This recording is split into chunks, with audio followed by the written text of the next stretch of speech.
Alright, I took a shot. Time to change the arm. Please deposit. What the hell are you doing here, Rockstar Freddy? This is not your stage at all. Coins. Please deposit 5 coins. I'll deposit 5 coins in order to change the arm. What a ripoff. For depositing Okay, 5 coins. let the process begin. Detach the arm. And I could pick up the beam magnum later. This looks like some advanced machinery. Let's see how this thing works. This had better be better than the vending machines with the arms. Okay, it looks like it's doing its job. It clamps onto the arm, takes it out, and it has to drop it. Okay, fine. And then you have to swing it round.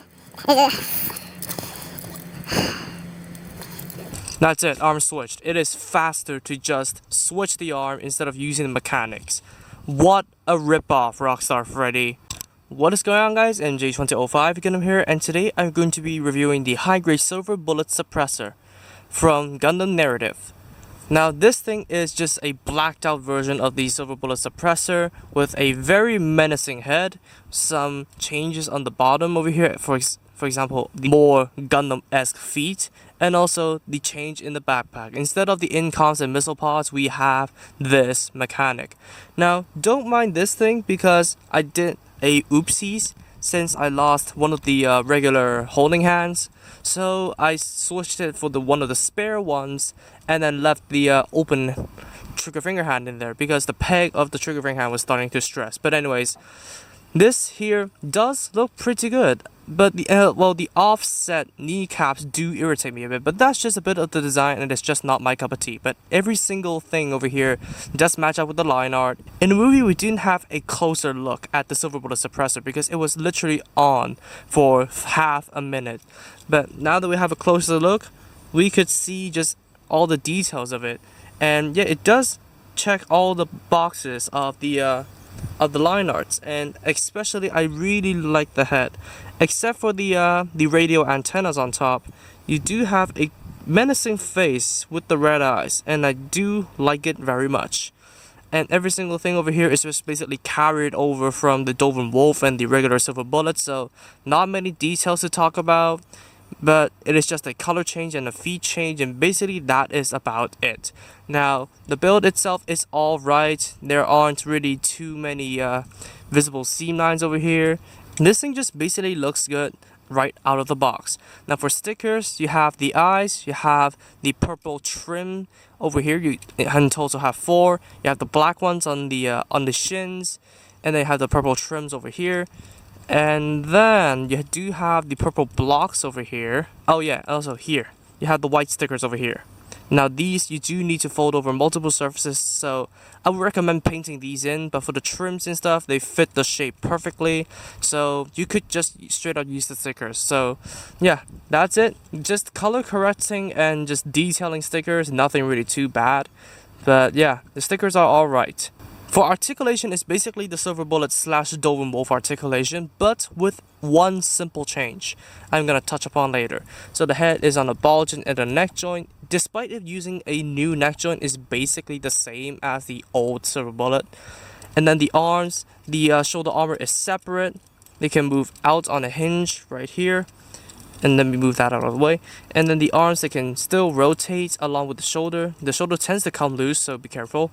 The arms can go out that far. They can rotate above the elbow, bend at the elbow at 2 joints, which I've heard the original silver bullet and the Doven Wolf only has a 90-degree bend. So this thing having about a 135, it's definitely an improvement. Now the skirt is nothing, it's static. We have thigh skirts which cannot move. You have the back skirt which cannot move, so the waist is basically empty. You do have a stomach at the torso, so there's rotation and crunches. And then the legs can go forwards that far. Be careful of the offset kneecap colliding with everything and just falling off. Going back that far, go out that far before the thigh skirts hit the torso. Rotation at the thigh.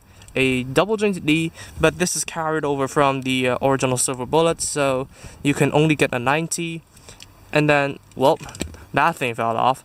And then the flap over here can move. The feet are on ball joints, so nothing really too special there.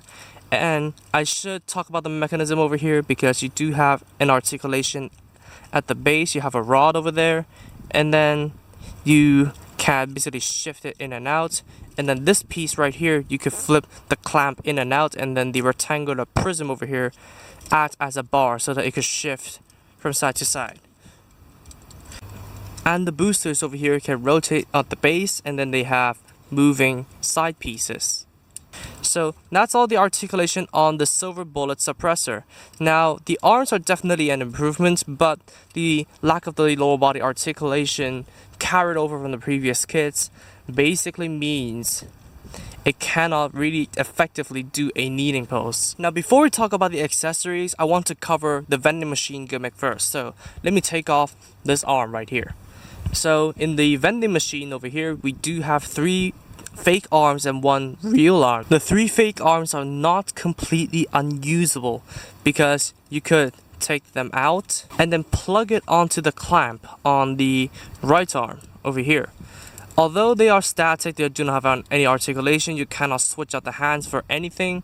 You can still equip a beam saber onto these things and allow it to just do a regular slashing pose if you like. So they do have a limited amount of display options, but they're not completely unusable, which I really like. What is not cool is what you've already seen in the intro. So yeah, you basically want to put this clamp in the upper arms over here. It does have very shallow grooves inside the mechanic over here, so that it could clip right between the pipes over here in the rectangle.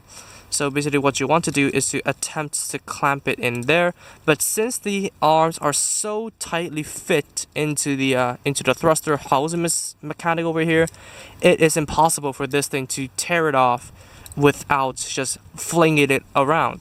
Now in the anime, if after it grabs the arm, it shifts it and then it just flings it forward, but it is impossible. First of all, everything is in the way. Second of all, it doesn't hold onto the arm tightly. It's flimsy in there. And then third of all, when you want to couple the clamp over here with the forearm or the upper arm, I'm sorry, it's you basically, oh my god, this thing is just wrong in every single way possible. So it's more efficient and quicker to just pull out the arms and then just switch it yourself instead of having to play around with this mechanic, because this is not even solid enough for a display purpose, like a transition when it's switching the arms. So this thing is just terrible. I don't recommend you guys use it. So yeah. Or if you guys want to use it, apply some glue first, because it doesn't have a solid enough grip on the arms just for display purposes. It's impossible to use that. So now I have the arm with the open trigger finger hand. So I now should bring in the beam magnum. The beam magnum is something that we've known for 10 years already, thanks to the multiple iterations of the unicorn high grade, unicorn mode, or destroy mode. It's all in there. So let's basically put this thing onto the trigger finger hand and just be over with it, because this thing is an old fella in the Gunpla market. And there we go. It doesn't have any stickers. It only has a movable foregrip, which we already know. It also has a futile peg, which doesn't work on the Silver Bullet suppressor because obviously it doesn't use the Unicorn Gundam backpack. So that's basically all the accessories for the Silver Bullet suppressor. So for what's left over, you do have a pair of open hands, and then you have the beam sabers with also the clamps over here, but these clamps cannot be used on the suppressor. Now the beam sabers, they are listed in the official armaments, but you do not get any beams, so you have to just borrow them. And for these, you cannot use them at all on the suppressor, because first of all, the right arm uses the mechanic of the hazels, so the swiveling joint is actually inside of the shoulder piece over here. And if you want to use them, you can't, because it's a peg. And then on the left arm, you could try to take everything off. You take this off, it's a peg, so you cannot use the clamps over here. And then you do have the original Silver Bullets beam rifle, nothing really too special, just 3 pieces of plastic. Of course, the beam magnum could be switched out for this thing. And then you have These things on the A plates right here, I do not know what these are. I bet these are the original kneecaps over there. And then something on the F plate, you have a lot of joints for the original Silver Bullet arms. And then from the G plates, you still have the stands for the incoms and the wire guided hands. So you could build those if you want, but this thing cannot use them. And then on the other D plates, you have every single thing over here. This is basically from the Unicorn Gundam Destroy mode. So all of this, use them as backup parts if you want to.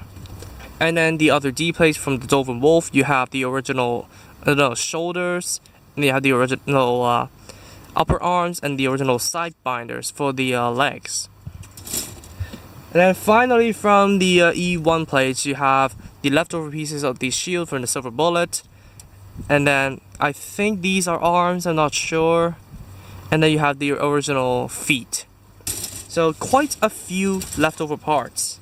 So for comparisons, here it is with a normal sized Gundam. So this thing is definitely one of the larger kits out there. So that's about it for the Silver Bullet Suppressor review. What do I think of this kit? Well, this thing does look nice on the outside. I like the menacing looking head, I like the color scheme, I like the change in the feet. Just basically almost everything on this kit does look nice. My cup of tea doesn't fit the offset kneecaps, but I guess I could switch it out for the original kneecaps if I so choose. But if you're buying this thing for the vending machine mechanic, this thing is not for you, because the vending machine, as you've seen in the intro and in the review, it doesn't work in the slightest. Even if it does hold on to the arms, the side binders over here do get in the way, and if that doesn't get in the way, the shoulders do get in the way.